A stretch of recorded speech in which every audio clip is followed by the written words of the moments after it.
I'm Christy Hemingway, host of Ed Curation, a part of the Education Podcast Network, just like the show you're listening to now. Shows on the network are individually owned, and opinions expressed may not reflect others. Find other interesting education podcasts at edupodcastnetwork.com.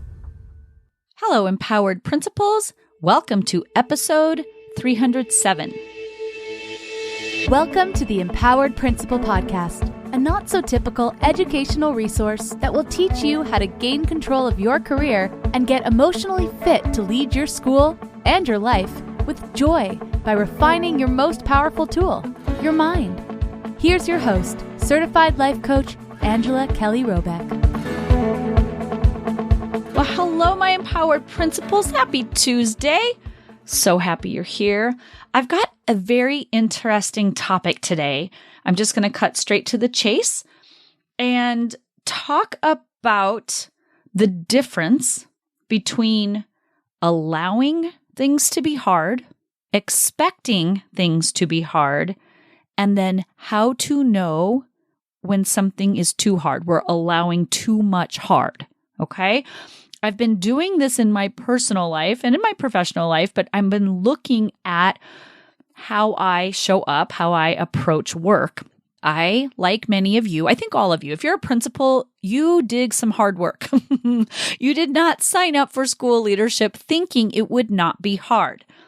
Now, I have been exploring my brain on what I mean by hard and when it's okay to allow things to be hard, when am I expecting them to be hard, and when do I need a break from the hard? So I wanted to share this with you today because it was very profound for me personally to be able to differentiate the difference between these three, okay? So there is a lot going on in my business right now and in my personal life, and I've been swimming in the thoughts of too much to do and not enough time, just like all of you. I feel very busy. I feel like there are many big things happening in my life at once, and I have been practicing expanding my capacity to handle multiple large situations, big things happening at one time, okay? And I was getting coached by my business coach, and I was telling her, like, I've had all these amazing things happening. I'm really excited about them. It's required me to do a little bit of hustling, and I'm afraid that when there's so many things going on at once, I'm going to slip back into my old mental construct, my old way of being, which is when I was a school leader, I overworked, overexerted, overscheduled, overhustled, exhausted myself. This is how I know how to coach all of you because I have lived it, I have been it, and I have been the study of my work. I personally have been in the trenches with you doing this, and I felt like I was doing it again. And she had such brilliant coaching for me. I took the coaching, sat down, and I processed it, and this is what I came up with. First of all, here's what she said to me. She said, I think you're just in a period of hard work. Hard work is different than hustle. Hustle is when you're chasing your tail and running circles, but you've lost sight of your purpose and you're going to the point of exhaustion, but with no end in sight. It's this endless cycle of working hard, but it doesn't feel intentional and it doesn't feel purposeful. She said, this time you are not hustling. You're not chasing something. You're just putting in the work, the hard work required to up-level your business in a really big way. And when you do hard work with intention for a duration of time, the purpose of that hard work is to then systematize the work to make it easier in the long run. So the hard work you're putting in now is setting your future self up for some major success and some downtime and to have systems in place to make life easier. Because I'm at max capacity in so many areas of this business where I'm coaching one-on-one, I'm full with one-on-ones, I've got the group running, and now I'm offering professional development curriculum and trainings for entire school districts and entire staffs. It feels like 3 businesses running. I have EPC, I have one-on-ones, and now I have all of this professional development that I'm offering, which is amazing. And I feel a little underwater. I feel a little overwhelmed. So here's what I came up with. Here's what allowing hard looks like. It's when you decide as a principal or as a district leader that you know you're stepping in, you're evolving your self-concept, and you know you're going to step into something that might feel in the body difficult or challenging or hard. Okay? You've decided to do it. You're taking it on. You're saying, yes, please, I'm up-leveling my contribution to the world, and that's going to require some work on my part.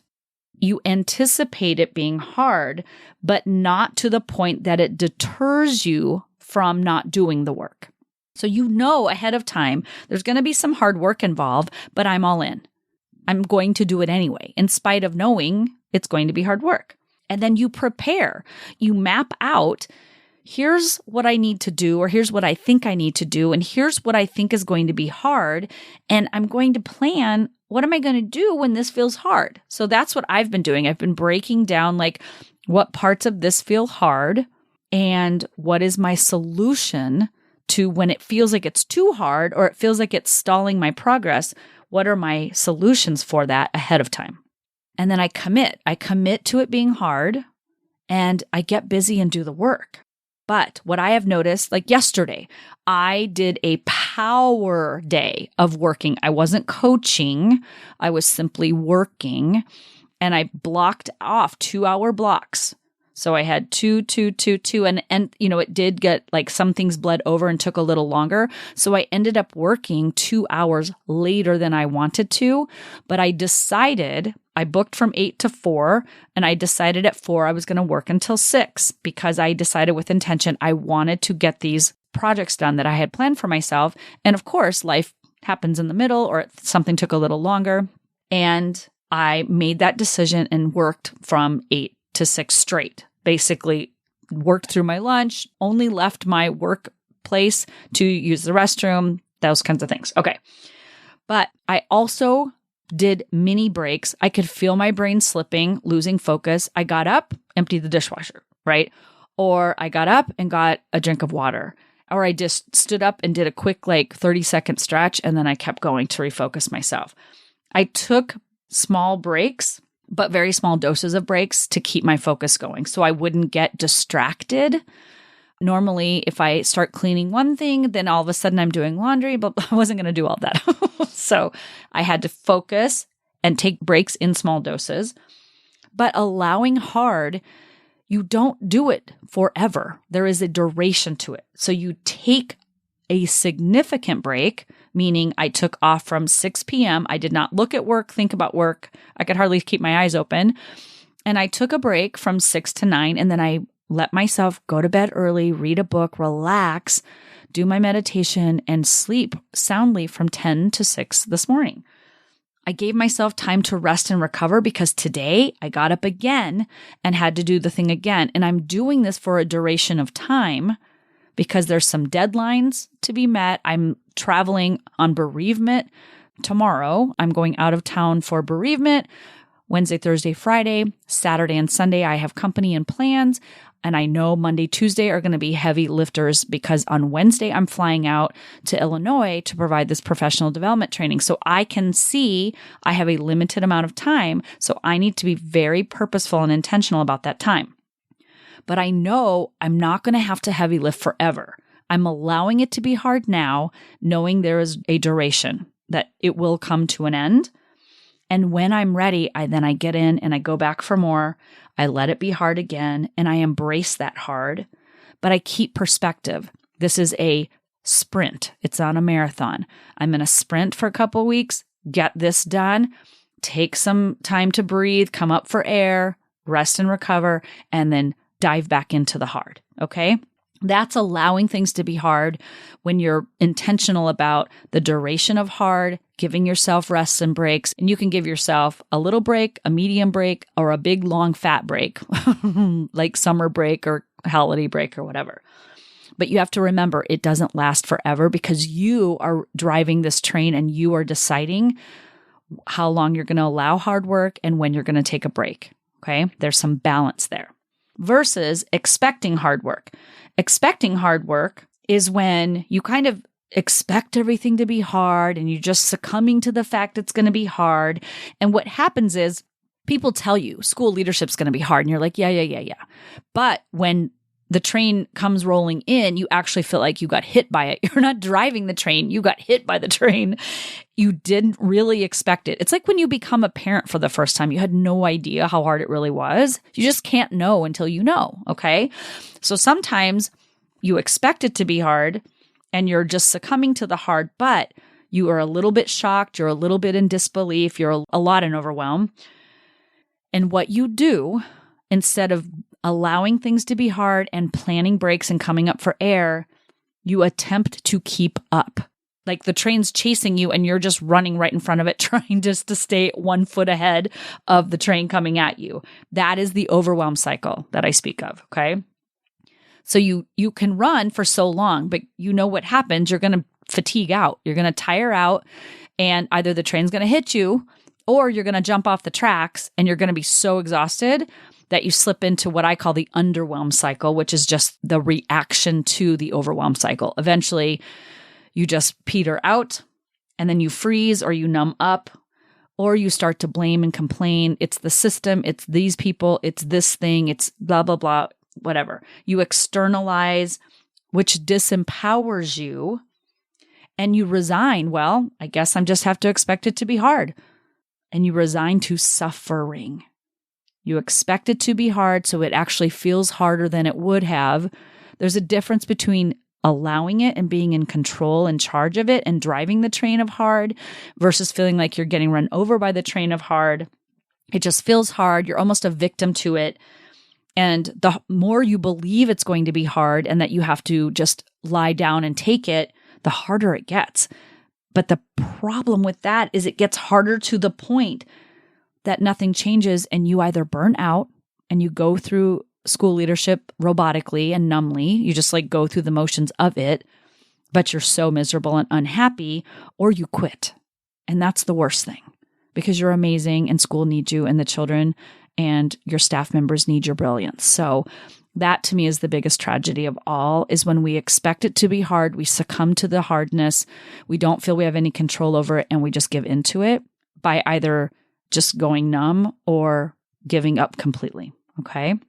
Now there's too much hard. Too much hard requires us to know when we're letting it be too hard and when we're doing the right amount of hard. This is like the porridge scenario. Too hot, too cold, just right.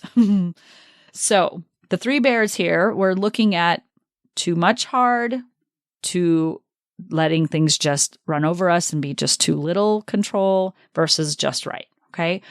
Here's when you know it's too much hard. When you have allowed hard in the first place. You've done the process of deciding, anticipating, preparing, committing, putting in breaks, taking small doses, giving yourself time to rest and recover, not wavering in commitment, coming up for air, but then going back down. When you've been doing that for a while and it doesn't feel like it ever ends, that's when you have to pause and assess what is working with this approach, what is not working for me, and what do I want to do differently?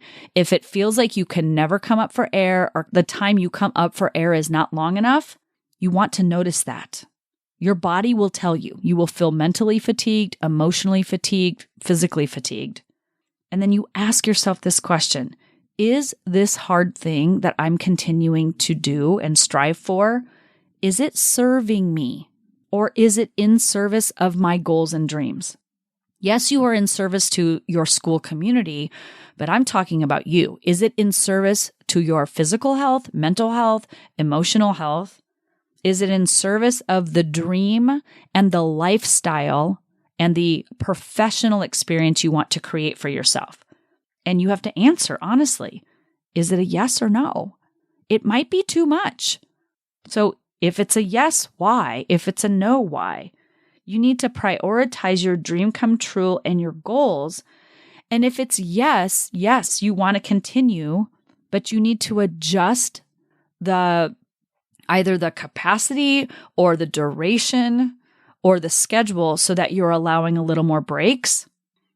But you might notice that you're chasing your tail. You kind of got caught up in the overwhelm cycle, and it's really not in service to you physically, mentally, and emotionally.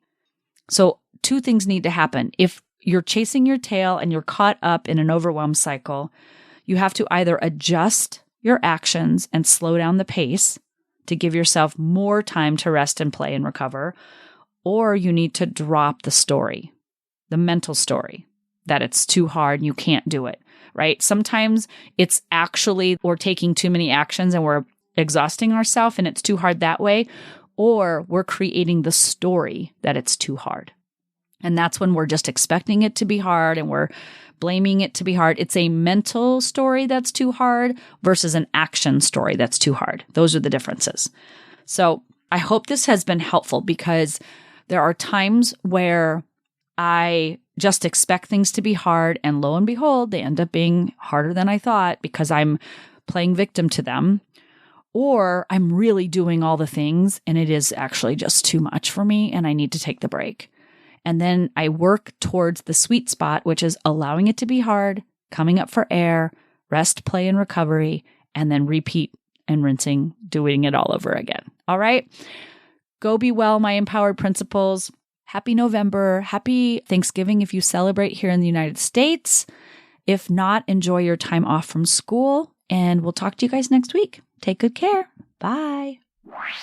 Hey, empowered principal. If you enjoy the content in this podcast, I invite you to join the Empowered Principal Collaborative. It's my latest offer for aspiring and current school leaders who want to experience exceptional impact and enjoy the school leadership experience. Look, you don't have to overwork and overexert to be a successful school leader. You'll be mentored weekly and surrounded by supportive, like-minded colleagues who truly understand what it means to be a school leader. So join us today and become a member of the only certified life and leadership coaching program for school leaders in the country. Just head on over to angelakellycoaching.com/work-with-me to learn more and join. I'll see you inside of the Empowered Principal Collaborative. Thanks for listening to this episode of the Empowered Principal Podcast. If you enjoyed this episode and want to learn more, please visit angelakellycoaching.com, where you can sign up for weekly updates and learn more about the tools that will help you become an emotionally fit school leader.